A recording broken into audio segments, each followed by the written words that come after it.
అందరికీ నమస్కారం. రామ అనే 2 అక్షరాల పదం ఎంతో రమ్యమైనది. రామ అనే శబ్దాన్ని అగ్నిబీజంగా చెబుతారు. మనకున్న సమస్త పాపరాశిని కాల్చే అగ్నిబీజం రామ అనే పదం.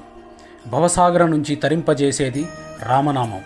శివుడు స్వయంగా కాశీలో జీవులన్నిటికీ ప్రాణోత్క్రమణ చేసే వేళలో కుడి చెవిలో ఉపదేశించేది ఈ రామనామాన్నే. ముక్తిప్రదం, జనన మరణ చక్రం నుంచి తప్పించేది తారకం. తారకం అంటే దాటడానికి ఉపకరించేది అని అర్థం. శ్రీ రామ రామ రామ అనేది 1000 విష్ణునామాలతో సరివచ్చేది అని శివుడు పార్వతికి ఉపదేశించాడు. రాముడు కేవలం దాశరథి కాదు, పరబ్రహ్మం అని.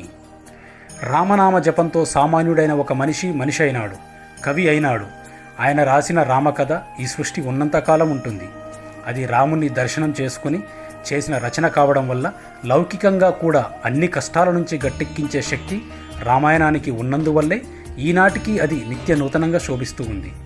రామాయణంలో అయోధ్యకి రాజైన దశరథుడికి 3 భార్యలు, కౌసల్య, సుమిత్ర, కైకేయి. ఆయనకి ఉన్న బాధంతా సంతానం గురించే. సంతానం లేకపోతే రాజ్యానికి వారసులు ఉండరని బాధపడేవాడు. అప్పుడు వశిష్ఠ మహాముని దశరథ మహారాజుకి పుత్రకామేష్టి యాగం చేయమని ఒక సలహా ఇచ్చాడు. ఋష్యశృంగ మహామునికి యజ్ఞాన్ని నిర్వహించే బాధ్యతను అప్పజెప్పమన్నాడు. వెంటనే దశరథుడు ఆయనను తన వెంట అయోధ్యకు తీసుకొని వచ్చాడు. యజ్ఞం చేయనారంభించారు.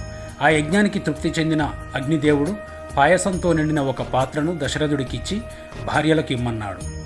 దశరథుడు అందులో సగభాగం మొదటి భార్య కౌసల్యకు, 2వ భాగం చిన్న భార్య అయిన కైకేయికి ఇచ్చాడు. వారిద్దరూ వారి వాటాల్లో సగం మిగిల్చి 2వ భార్య అయిన సుమిత్రకు ఇచ్చారు. కొద్ది కాలానికే వారు 3 గర్భం దాల్చారు. చైత్రమాసం 9వ రోజైన నవమి నాడు పునర్వసు నక్షత్రపు కర్కాటక లగ్నంలో మధ్యాహ్నం 12 గంటలకి కౌసల్య మహారాణి శ్రీరామచంద్రుడికి జన్మనిచ్చింది. అలాగే కైకేయి భరతుడికి, సుమిత్ర లక్ష్మణ శత్రుఘ్నులకు జన్మనిచ్చారు. శ్రీరాముడు ధర్మ సంస్థాపనార్థం అవతరించిన శ్రీ మహావిష్ణువు యొక్క 7వ అవతారం.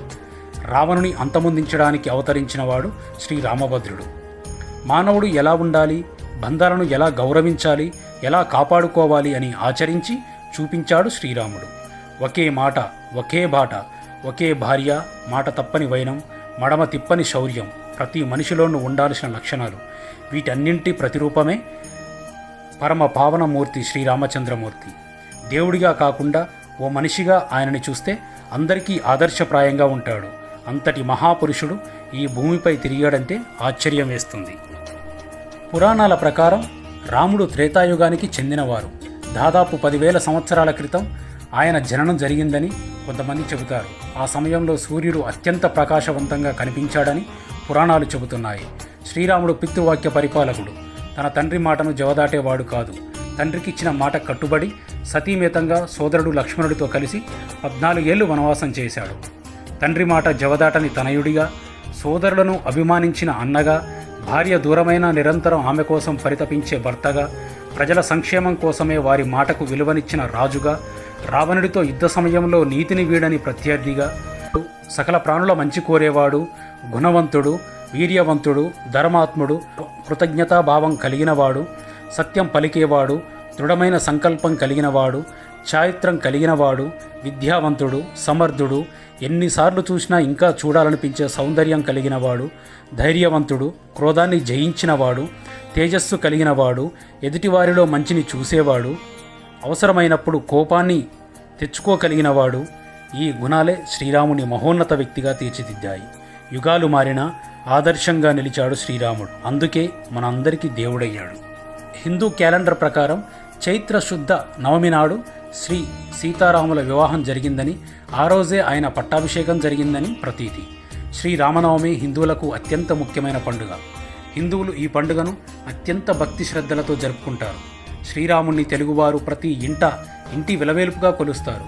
శ్రీరామనవమి భారతీయులందరూ పరమ పవిత్రంగా భావించి శ్రీ సీతారాముల కళ్యాణ మహోత్సవాన్ని అతి వైభవంగా పట్టణాల్లోనూ పల్లెల్లోనూ రమణీయంగా జరుపుకోవడం ఓ సంప్రదాయం. భక్తుల గుండెల్లో కొలువై సుందర సుమధుర చైతన్య రూపమై కోట్ల కొలది భక్తుల పూజలందుకుంటున్నాడు శ్రీరామచంద్రుడు. రామ అంటే కేవలం 2 అక్షరాలు కాదు, అదో మహాశక్తి మంత్రం. ధర్మానికి ప్రతిరూపమైన శ్రీరాముణ్ణి కీర్తిస్తూ భక్తజనం పండుగ జరుపుకుంటున్న శుభతరుణం.